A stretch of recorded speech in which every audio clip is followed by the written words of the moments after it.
Bonjour à tous.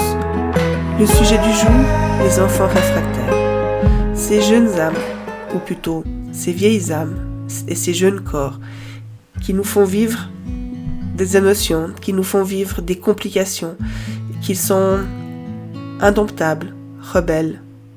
Et rebelles sans aucune limite et sans aucune fatigue. Donc, vraiment inadaptables, inadaptés, socialement, scolairement. Est-il vraiment nécessaire de créer de nouvelles cases pour les mettre dedans? Ou serait-il judicieux de pouvoir les rejoindre hors des cases et les laisser nous guider vers une nouvelle façon de voir la vie, de vivre la vie? Voici un texte que j'ai écrit. L'enfant réfractaire. Un bébé est le reflet de l'amour inconditionnel, l'essence pure.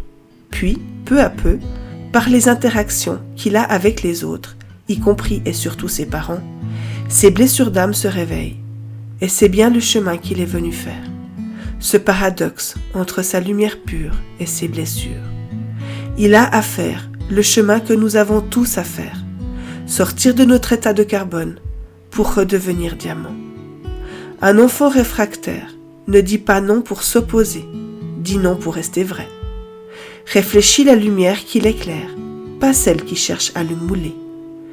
Il semble mal poli, car il polit son diamant. Il polit qui il est. Pour cela, il aura le courage de déplaire, le courage de mal faire. Son but n'est pas de faire du mal, bien au contraire.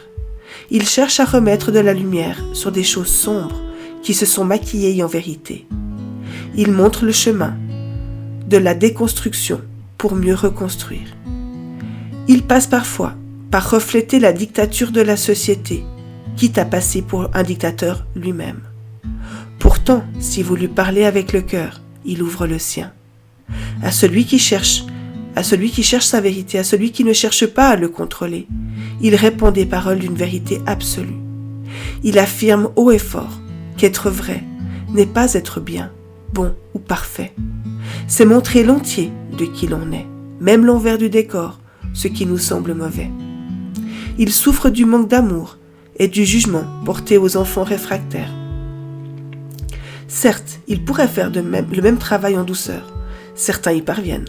Malheureusement, face aux plus conditionnés, il faut souvent taper du pied pour être écouté. Beaucoup d'entre nous avons été des enfants réfractaires silencieux. Notre chakra de la gorge est rempli de non-dits, notre nuque les porte. Adultes qui avons été conditionnés, ne prenons pas ombrage de ces enfants réfractaires.